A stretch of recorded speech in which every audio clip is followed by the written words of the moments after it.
Hey everybody, this is Daniel Pinarta. Once again, I will be your host for today's study, and we will be having another series of lectures. And our subject matter for today is what we call sin, o sa Tagalog, kasalanan. So this will be a series of lectures taken from this source, a book actually. Ito pong ating nasa gilid, sa tabi. At makikita nyo ito sa ating screen right now.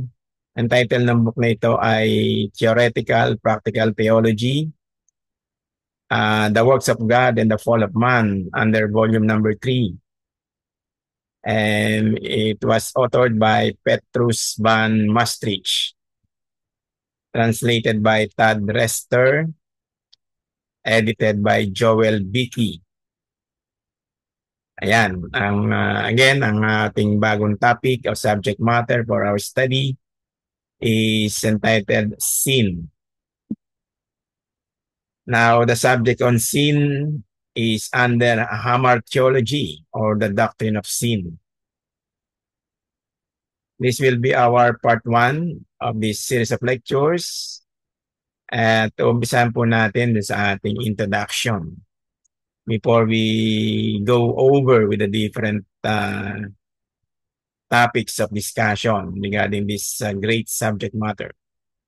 Sabi ng marami, of course, at pwede na natin sabihin sa mga oras na ito, na kung ang gospel na pinag-aralan natin several weeks ago, I think, ay that the gospel is a good news of salvation, isang magandang balita. Pero ito naman po ang ating pag-aaralan ngayon sa mga susunod na araw ay pinamagatan nating kasalanan o sin, which is actually a bad news.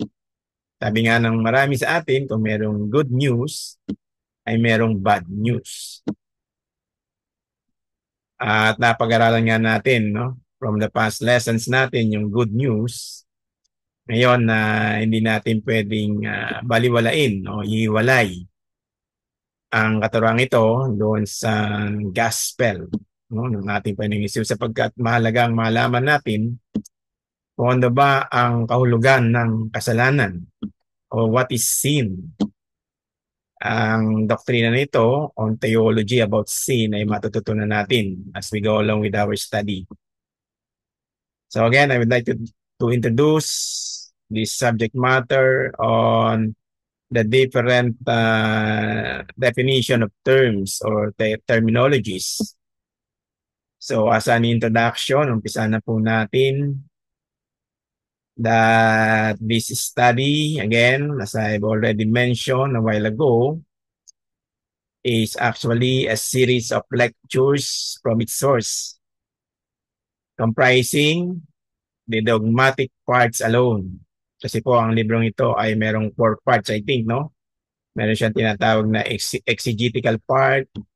Meron nga po ito, yung ating dogmatic part. Meron din siyang tinatawag na elenchic part. At yung tinatawag na practical, no, application of the different doctrines.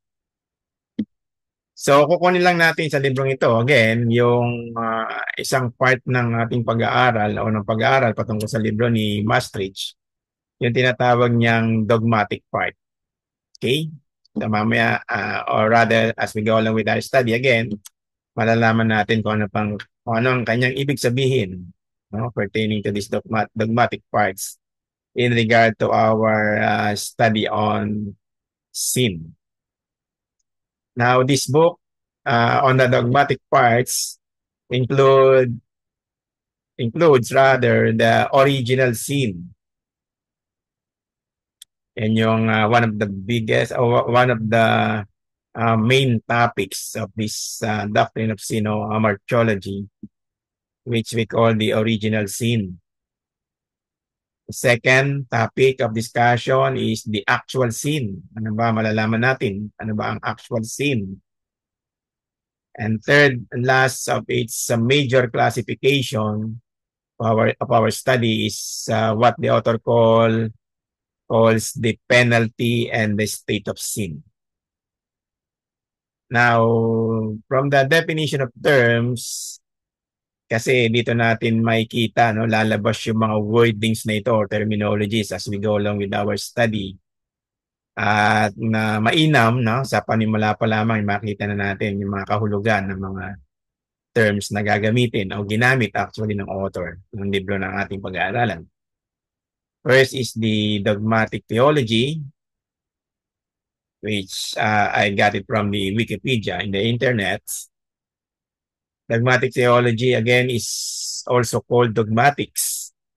It is the part of theology dealing with the theological truths of faith concerning God and God's works, especially the official theology recognized, take note, by an organized church body, such as the Roman Catholic Church, the Dutch Reformed Church, and other churches. And accordingly, dogmatics is the theological discipline that, on the basis of the biblical witness and against the background of church tradition, thinks through and systematically presents the truth of the Christian faith in its central contents or dogmas, adopting a scientific and critical method and taking into account the contemporary situation. Now, what is hamartiology? Ayun nga sinasabi natin kanina na the doctrine of sin. Hamartiology, in its simplest definition, is the theological study of sin, focusing on its nature, origin, effects, and consequences within the Christian faith. It explores how sin entered the world, impacts humanity, and how people can be forgiven and reconciled with God. Essentially, it is the branch of theology dedicated to understanding and addressing the concept of sin. Hamartiology derives from the Greek words hamartia, meaning sin, and logos, meaning study. Therefore, it directly translates to the study of sin. Locus means beliefs or things pertaining to a particular position in regard to a certain dogma or theology. Species, meaning group of individuals or class of persons or individuals. Egregious, or rather egregious, means conspicuously bad or anything that is offensive. Posterity, future generations, ang meaning po nun. Profligacy, meaning immoral behavior. Deictic means people's perspectives. Acuo means origin or from which something was derived. Ad quem, meaning to whom or going to its destination. Per se means in itself. Per accidents, meaning by chance or anything that happens due to external circumstances. Concupiscence means a strong desire or a sensual or sexual desire. Privation means loss or absence of something essential to human beings like us.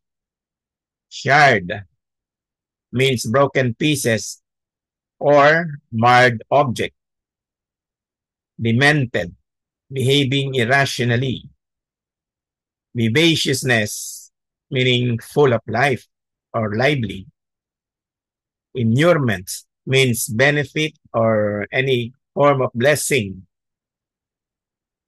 Wretched, a person in a very unhappy and unfortunate or miserable state.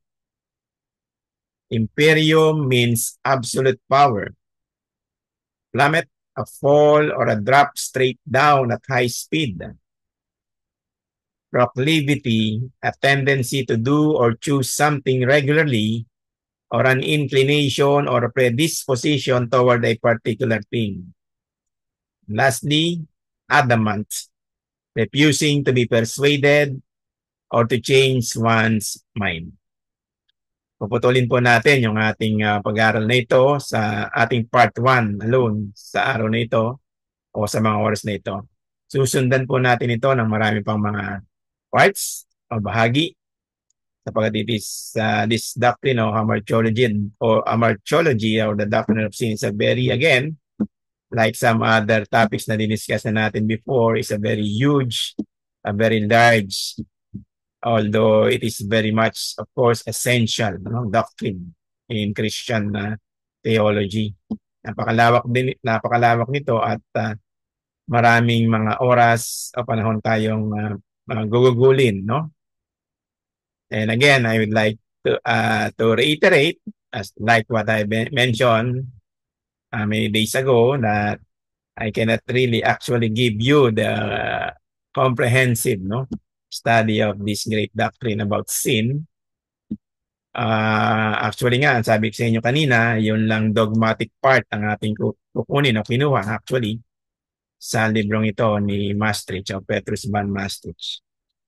Pero I think, no, sufficient na ito as of this time, of course, para maunawaan natin ang napakalalim, napakalawak, napaka-importanting katuruan patungkol sa pag-aaral doon sa tinatawag nating kasalanan. Particularly yung kasalanan ng tao, kagaya natin. And I would like to end my introduction with you all. At salamat sa inyong patuloy na pagsubaybay sa ating ginagawang pag-aaral na ito via this online study. God bless once again to all of you, and see you soon for our next meeting. Thank you.